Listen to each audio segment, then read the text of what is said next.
साहेब बंदगी।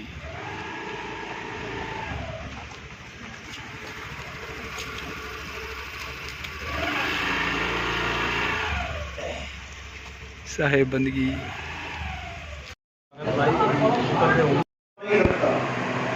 बस ये शुरुआत ही थोड़ी मुश्किल होती है समझने की। अगर शुरुआत का ज्ञान समझ में आ जाए तो सारे ताले खुलते चले जाते हैं। तो इसीलिए कबीर साहब ने अपनी वाणियों में जिक्र किया कि आदि नाम अनुभाग सुनाया और मूर्ख जीव समझ नहीं पाया। जिन जीवों का विवेक कम होता है, बुद्धि तो होती है उनमें लेकिन विवेक कम होता है, वो कबीर साहब की वाणियों को, मूल ज्ञान को नहीं समझ पाते।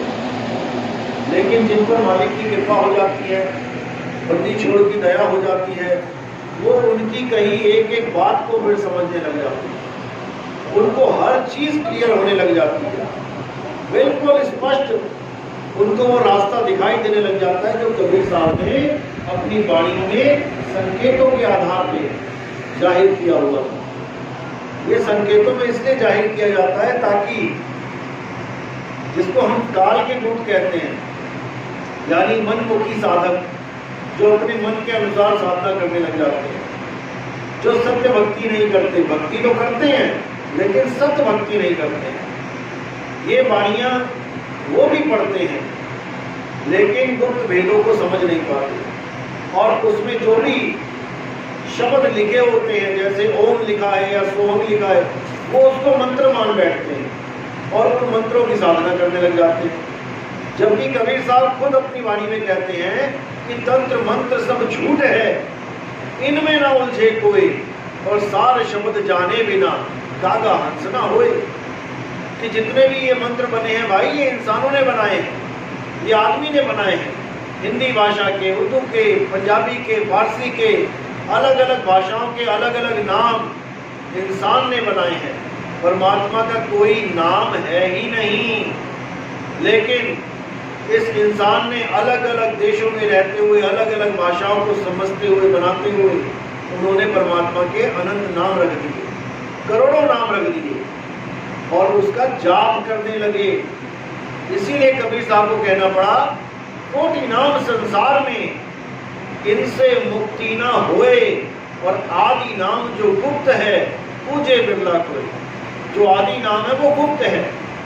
गुप्त कैसे है तो बिल्कुल पास, लेकिन गुप्त है।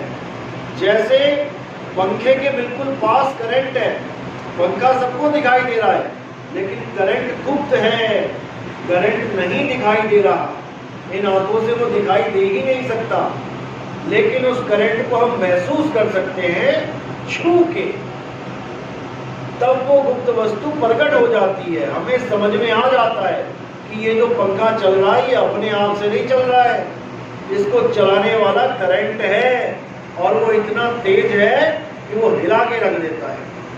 इसी प्रकार इस शरीर को चलाने वाला वो आत्मराम, वो बिल्कुल पास में है, बस तुमने उसको जानना है। जो वस्तु तुम्हारे पास है बस तुमने उसी का ज्ञान अर्जित करना है, उसके अलावा सब अज्ञान है, बस इसे समझना है। तो साहिब कहते हैं, वो को कहाँ ढूंढे रे बंदे, मैं तो तेरे पास में।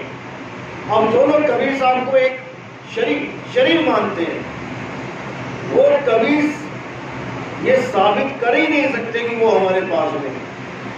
जब उन्होंने शरीर ही मान लिया कबीर साहब को, तो उनको साबित करने के लिए साथ में एक शरीर खड़ा करना पड़ेगा।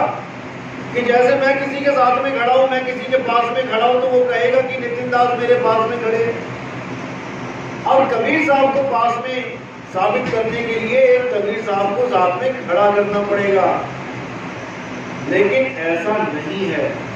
कबीर साहब कहते हैं, कक्का केवल नाम है और बप्पा ब्रह्म शरीर, रारा सब में रम रहा, वाको नाम कबीर। कबीर वो है जो सब में रम रहा है। कबीर शरीर नहीं है, शरीर तो कपड़े हैं। हे अर्जुन, तू और मैं ये शरीर नहीं है, तू और मैं आत्मा है, शरीर तो इस आत्मा के कपड़े हैं। हे अर्जुन, ऐसा कोई समय नहीं था जब तू, मैं और ये राजा महाराजा नहीं थे, और ऐसा कोई समय नहीं आएगा जब तू, मैं और ये राजा महाराजा नहीं होंगे। तो वहां पे किस स्वरूप की बात हो रही है? शरीरों की बात नहीं हो रही है। वरना सतयुग में अर्जुन कहाँ है? दिखाए कोई? त्रेता में भीष्म पितामह कहाँ है? दिखाए कोई? नहीं दिखा सकते। वहां पे आत्म स्वरूप की बात हो रही है, क्योंकि आत्मा अजन्मा है। आत्मा का ना तो कभी जन्म होता है, ना ही कभी उसकी मृत्यु होती है। तो आत्मा सदा से है और सदा रहेगा। लेकिन ये शरीर, ये सदा से नहीं है और ये सदा नहीं रहेगा। जितने भी राजा महाराजा के शरीर हैं, ये द्वापर में ही आए और द्वापर में ही नष्ट हो गए। लेकिन उन सबकी आत्मा अजर अमर अविनाशी है। वो जब तक ये सृष्टि खत्म भी नहीं हो जाती, ये सृष्टि शुरू भी ना हो जाए, वो तब तक भी नहीं खत्म होने वाला। वो सदा से है, वो सदा रहेगा। जैसे भगवान परमात्मा अविनाशी है, वैसे ही ये जीव भी अविनाशी है। और हम गाते भी हैं, ईश्वर अंश जीव अविनाशी। तो जब जीव अविनाशी है तो वो पूजा किसकी करे? अविनाशी भी किसी की पूजा करेगा? अविनाशी को तो स्वयं को जानना मात्र है कि मैं अविनाशी हूं तो कैसे हूं। और ये तब जान पाता है जब इसको कोई वेदी गुरु मिलता है, जब वो इसको समझा देता है कि बेटा, जिसको तू ढूंढ रहा है वो तुझ में ही छुपा हुआ है।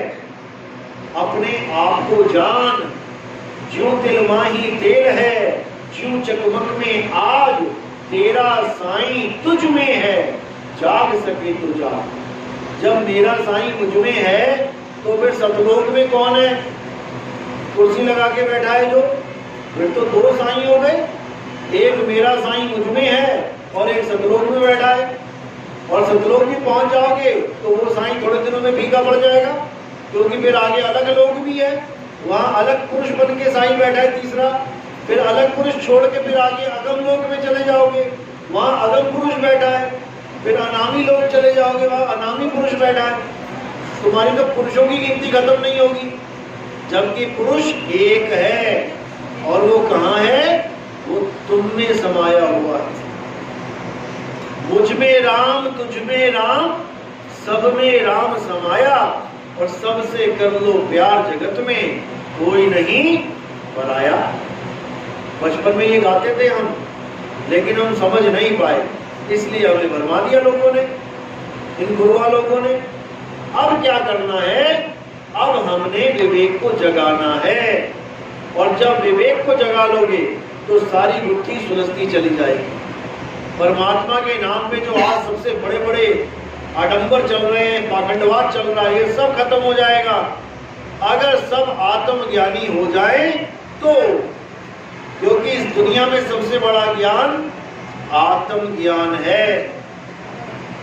मंत्र ज्ञान, जंत्र ज्ञान, तंत्र ज्ञान, तीर्थ ज्ञान, मूर्त ज्ञान, ये ज्ञान छोटे लेवल के हैं। सबसे ऊंचा ज्ञान है आत्मज्ञान। तो कबीर साहब ने क्या बोला? जल में मीन प्यासी, मुझे देखती आवे आसी, आत्म ज्ञान बिना नर भटके, कभी कावा कभी काशी। कौन से ज्ञान के बिना नर भटके? आत्म ज्ञान के बिना।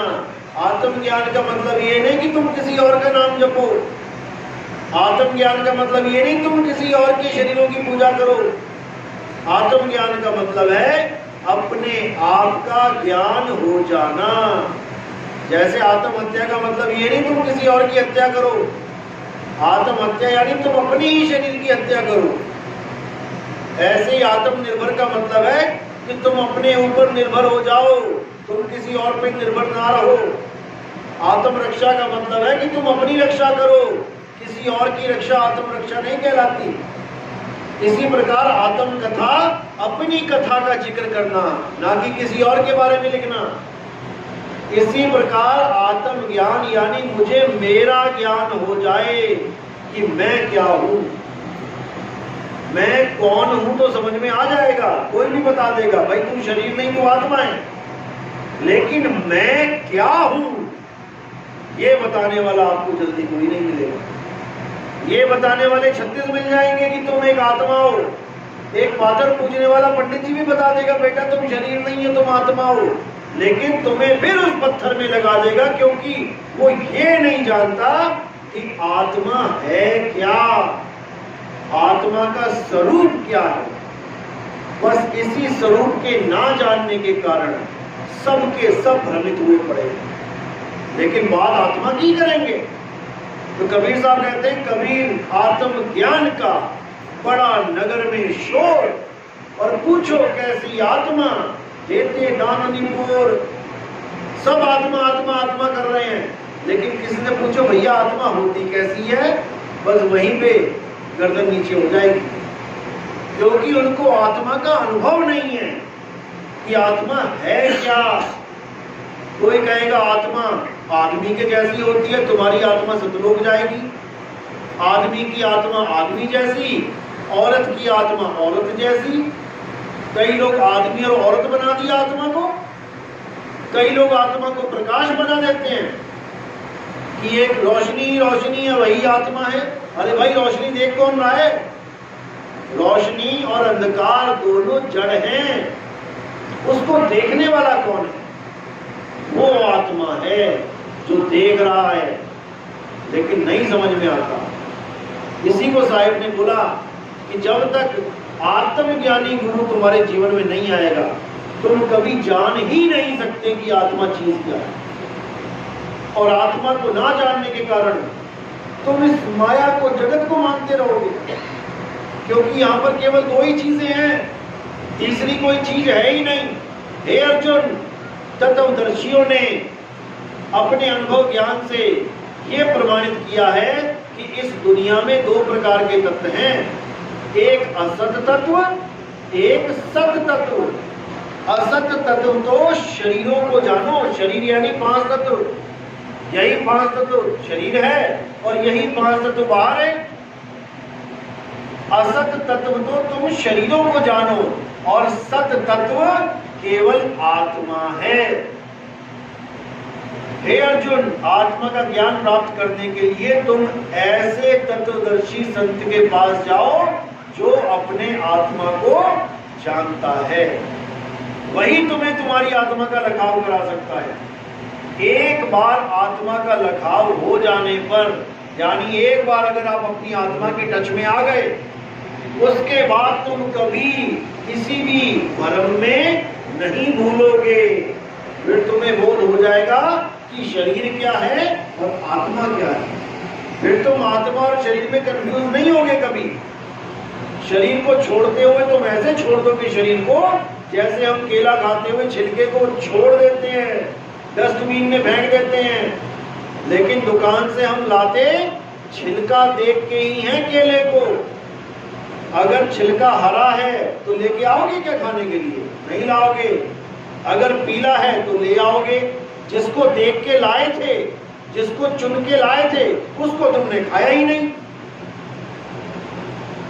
लड़ाई हरे और पीले की थी, जिसके पीछे तुम लड़ लड़ के लेके आए वो चीज तुमने खाई ही नहीं। वो कहाँ गई? डस्टबिन में। और जो दिखाई नहीं रहा था वो तुम खा गए। यानी जो चीज नहीं दिख रही थी, करंट, असल में मूल वस्तु वो है, और जो दिखाई दे रहा है पंखा, वो मूल नहीं है।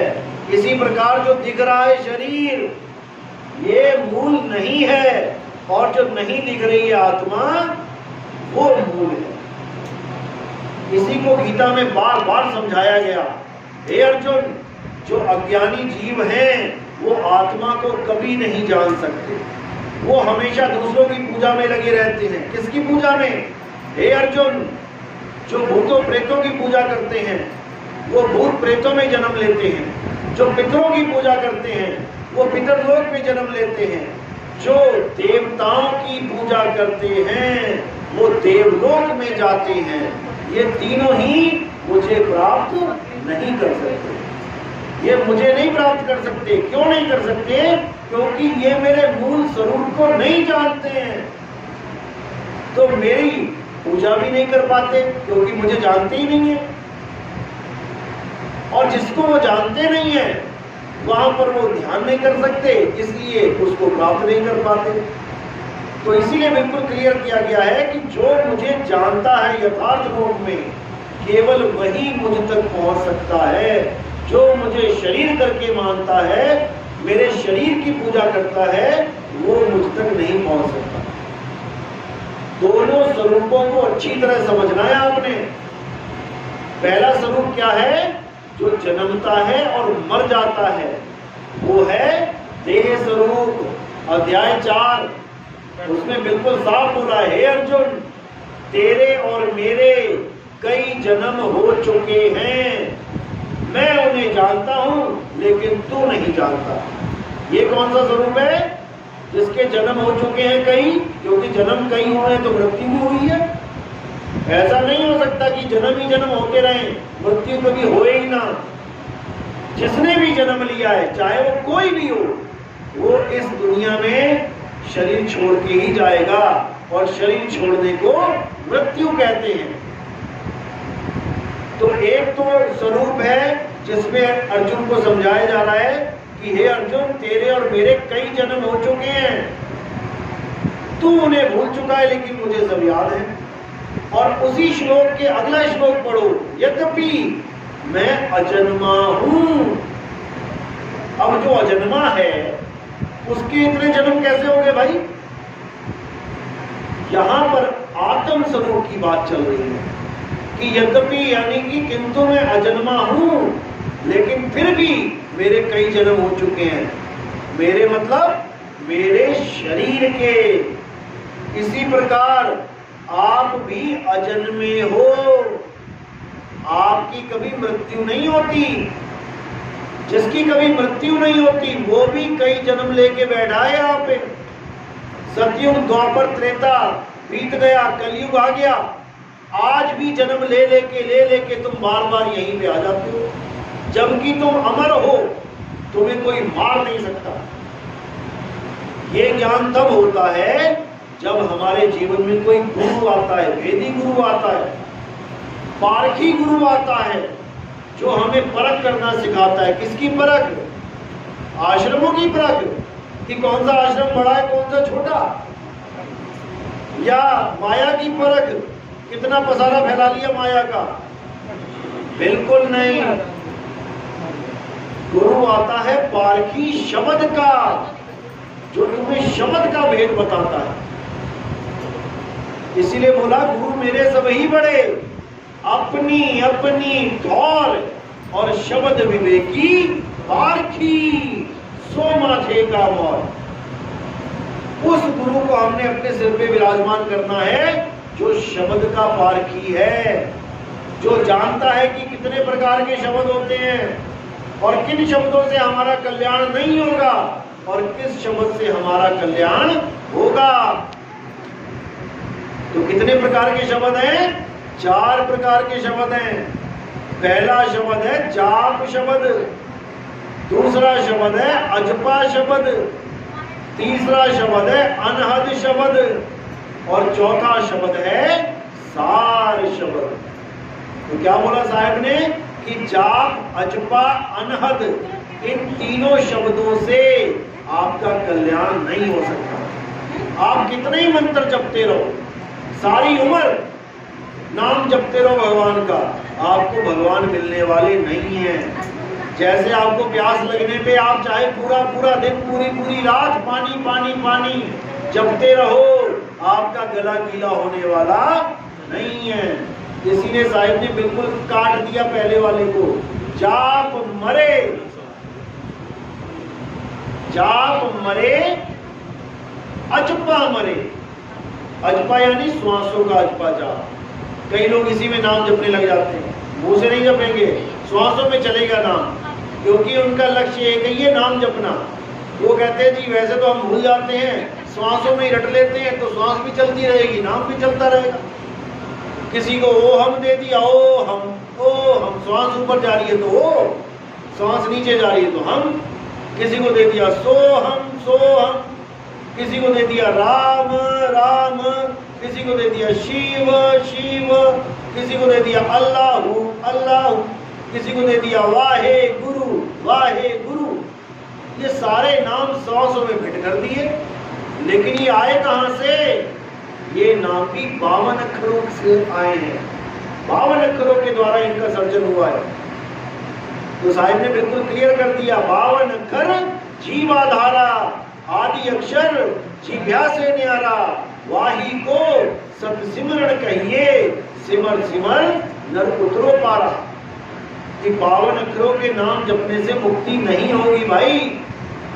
तो साफ साफ मना कर दिया, जाप मरे अजपा मरे। अब कहते हैं अनहद भी मर जाए। इसमें लोग बहुत कंफ्यूज रहते हैं, क्योंकि नाम है अनहद, जिसकी कोई हद नहीं। अब जिसकी कोई हद नहीं उसको भी साहिब कह रहे हैं कि वो भी मर जाए। तो यहाँ पे लोग बड़े कंफ्यूज हो जाते हैं कि ऐसे कैसे हो गया, क्योंकि वो समझ नहीं पाते कि अनहद नाम किसका रख दिया गया है। अनहद तो वैसे परमात्मा का ही नाम है, जिसकी कोई हद ही नहीं है, बेअंत। लेकिन ऋषियों मुनियों ने इस अनहद नाद को 5 तत्वों की 5 धुनें घोषित कर दिया। इसलिए कबीर साहब को इसको भी खत्म करना पड़ा। अनहद बाजा जमका थाना, 5 तत्व करे घमसाना। 5 तत्वों की 5 आवाजों को आज भी कई बाबा लोग परमात्मा बोल के कान में उंगलियां डाल के सिमरन के लिए बोल देते हैं कि कानों में उंगलियां डालो और उन 5 नादों को सुनो। जबकि कबीर साहब इसका खंडन करते हैं। साहिब कहते हैं आंख न मूंदो, कान न रूंदो, तनिक कष्ट मत धारो, खुले नयन पहचानो हंस हंस, सुंदर रूप निहारो। खुले नयन पहचानो, तुम्हें आंखें बंद करने की जरूरत ही नहीं है, क्योंकि तुम्हें कुछ अंदर देखने की जरूरत नहीं है कि तुम अंधेरे में देखोगे कोई प्रकाश आ जाएगा, कोई रंग बिरंगी लाइटें जल जाएंगी या कोई गुरु का चेहरा आ जाएगा। तुमने इन सब में नहीं उलझना है। तुमने क्या करना है? संतोष शब्द साधना कीजिए। जौन शब्द से राम प्रकट भये, सोई शब्द कह लीजिए। संतोष शब्द साधना कीजिए। जिस शब्द से राम यानी राम का नाम राम प्रकट भये, यानी उस शब्द रूपी आत्मा से ये जितने मर्जी नाम बना लो, तो उस शब्द को जानो जिसकी वजह से ये सारे नाम बन रहे हैं। वो भी शब्द है और ये भी शब्द है, लेकिन एक को छोड़ना है और दूसरे को पकड़ लेना है। तो साहिब कह रहे हैं हम हैं शब्द, शब्द हम माही, मैं स्वयं शब्द हूं। शब्द मतलब आत्मदेव, मैं स्वयं आत्मा हूं और मुझसे ही ये सारे शब्द हिंदी, पंजाबी, उर्दू, फारसी के निकल रहे हैं। कब तक निकल रहे हैं? जब तक इस शरीर के साथ मैं अटैच हूं। ये पंखा कब तक हवा देगा? जब तक करंट इस पंखे के साथ जुड़ा हुआ है। जैसे बिजली गई वैसे ही ये पंखा हवा देना बंद कर देगा। इसी प्रकार शब्द जब तक इस शरीर के साथ जुड़ा हुआ है, इस शरीर में से दुनिया भर के शब्द निकलते रहते हैं। सुबह से लेकर शाम तक कितने शब्द तुम बोल देते हो, गिन भी नहीं पाओगे कितने बोले आज मैंने। लेकिन इन शब्दों को छोड़ देना है और उस आत्म रूपी शब्द को जान लेना है, तब तुम्हारी मुक्ति होगी। तो इसीलिए बोला हम हैं शब्द, शब्द हम माही, हमसे भिन्न और कछु नाही। शब्द न बिन से, यानी आत्मा न बिन से। आत्मा का कभी नाश नहीं होता। शब्द न बिन से देही, कहे कबीर हम शब्द सने। ये वाणी किस किसने सुनी है? कौन कौन गाता था? हाथ खड़े करो। ये वाणी गाते थे, आरती में आती है, लेकिन केवल गाते थे, समझते बूझते नहीं थे। तो साहिब कहते हैं मेरी गाय गाएगा, 3 लोक में धक्के खाएगा, और मेरी गाय बूझेगा तो सत्य स्वरूप को सूझेगा। सत्य स्वरूप ही सतलोक है, शब्द ही सतलोक है। लोक अलोक शब्द है भाई, जिन जाना तिन संशय जाई। हमने सतलोक में नहीं जाना है, हमने शब्द में जाना है। सुरत समाए शब्द में, वाको काल ना खाए। उस सतलोक की बात नहीं है, वहां तो काल भगवान ने कुरुम का भी सिर फोड़ दिया था। उस सतलोक में तुम्हें क्या वो छोड़ेगा? जो अपने बड़े भाई का सिर फोड़ दिया, तुम्हें छोड़ देगा क्या उस सतलोक में? उस सतलोक में जाके नहीं बचोगे। कहां बचोगे? शब्द में समा के। तो इसी को साहिब ने बोला, जो तू चाहे मुझको छोड़ सकल की आस। ये सारे लोग वो सब छोड़ दो आस इसकी, और क्या करना है? जो तू चाहे मुझको छोड़ सकल की आस, मेरे जैसा हो रहे सब सुख तेरे पास। मेरे जैसा हो रहे मतलब अब तू आत्मा हो जा, अब छोड़ इस शरीर को, काया को, और तू अपने स्वरूप में स्थित हो जा, फिर तुझे कोई कुछ नहीं कर सकता। तो कहते हैं बचना चाहो काल जाल से, चीनो शब्द हमारा। मेरे शब्द को छीन लो। मैं कौन सा शब्द देने आया हूं तुम्हें? ये ओम कलियम हरियम शरियम से बात नहीं बनेगी, ये ओम सोम से बात बनेगी कि राम राम राम राम से, हरे कृष्ण हरे राम से, या अल्लाह अकबर वाहिगुरु से बात बनेगी। ये सब 52 अक्षरी नाम हैं, ये भाषाओं के नाम हैं, हर देश में अलग अलग नाम हैं।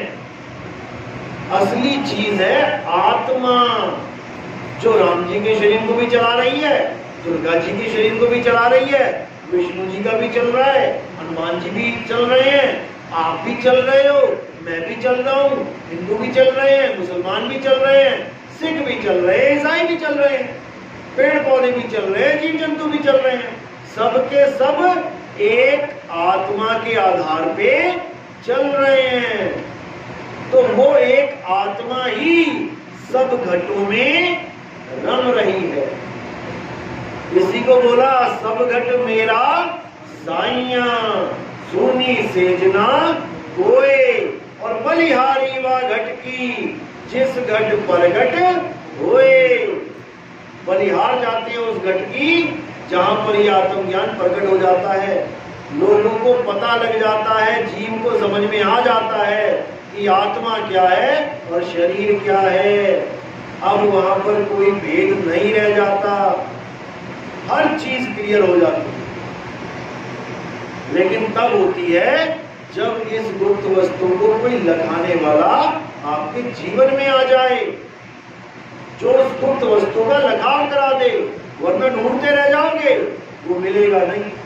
तो कहते वस्तु कहीं और ढूंढे कहीं, कैसे लागे हाथ, और गुप्त वस्तु तब मिले भेदी नीचे साथ। भेदी लीना साथ में दीनी वस्तु लखाए, अरे कोटि जन्म का पंथ था, पल में पहुंचा जाए। पता नहीं कितने पंथों में जा जाके कितनी भक्तियां कर करके आज फिर यहीं के यहीं बैठे हैं। क्या सतयुग में नाम नहीं जपे थे हमने? क्या हमने हवन यज्ञ नहीं किए होंगे? इतने नास्तिक थे क्या हम? सतयुग में हर बंदा भक्ति करता था। सतयुग में जो कुछ भी किया हमने, हमारी मुक्ति नहीं हुई, तभी तो हम त्रेता में वापस आ गए। त्रेता में भक्तियां करी, बहुत कुछ किया, फिर वापस द्वापर में आ गए। द्वापर में बहुत कुछ किया, दुनिया भर के नाम जपे, फिर वापस कलयुग में आ गए, आज बैठे हुए हैं यहाँ पे। और आज भी अगर वो काम करेंगे जो हमने सतयुग त्रेता द्वापर में किया, तो भाई दोबारा यहीं बैठे मिलेंगे। तो क्या किया हमने? जप किया, तप किया, व्रत किया, नित्यनेम किए, पूजा पाठ करी, हमने तीर्थ स्नान किए, यही सब हम करते आए हैं, इसीलिए यहाँ बैठे हैं। अब क्या करना है मुक्ति के लिए? अब केवल एक चीज को जानना है। एक है साधे सब सदे, सब साधे सब जाए, माली सींचे फूल को फूल पात गया है। अब एक को जानना है, वो है आत्म राम। बस उसको जानो और उसी में तुम्हारा परमात्म राम छुपा हुआ है। ज्यों तिल माही तेल है, तेल कहाँ छुपा है? तिल में छुपा है। तिल के अंदर लिक्विड छुपा हुआ है, तिल के दाने के अंदर, लेकिन तुम्हें बाहर से लगेगा बिल्कुल कठोर है, इसमें तेल कहाँ होगा। लेकिन जब पेरी जाती है तो उसमें से तिल में से तेल बाहर आ जाता है। तो कह रहे जो तिल माही तेल है, ज्यों चकमक में आग। पत्थर को देख के कभी कोई सोच सकता है कि इसमें ही आग निकलेगी?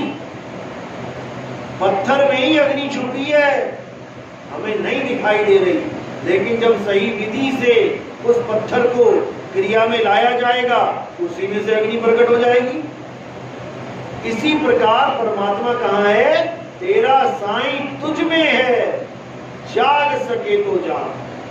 मेरा परमात्मा मेरी आत्मा में विराजमान है, इसीलिए मेरी आत्मा अजर अमर अविनाशी है।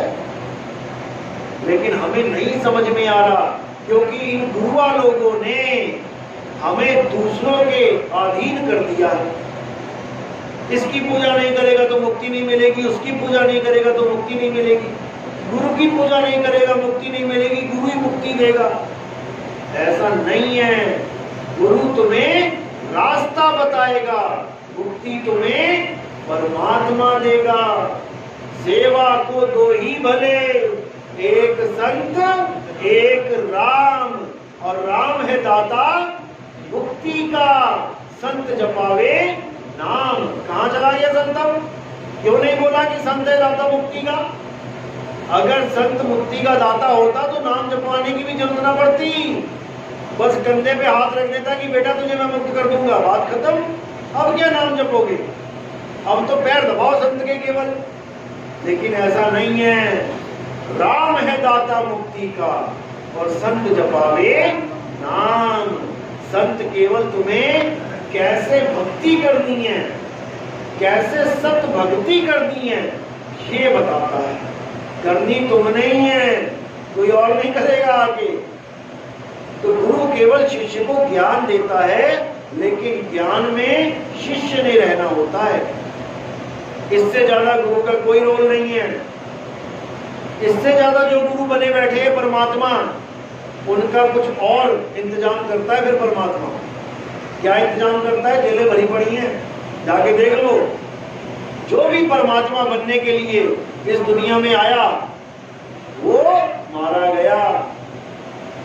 तो साहिब कहते हैं कबीरा स्वामी कोई नहीं, स्वामी सिरजन हार। और स्वामी बन के जो फिरे तो घनी पड़ेगी मार। तो जब तक स्वामी को स्वामी ना बोला जाए, हेलो हेलो, तो जब तक स्वामी को स्वामी और गुरु को गुरु नहीं समझोगे, जब तक तुम्हारी मुक्ति होने की नहीं है। चलो आज का सत्संग यही समाप्त करते हैं। और जो नाम दीक्षा वाले हैं वो हाथ खड़े करो। प्रथम दीक्षा लेने जो आए हैं, जो अच्छी तरह ज्ञान को समझ चुके हैं, ये ना हो कल को पता लगा जी नहीं वो तो ये कहीं और चला गया। अच्छी तरह घड़ा पक जाए तब आना, नहीं तो कोई जरूरत नहीं है अभी जल्दबाजी करने की। ठीक है, आगे आ जाओ आप।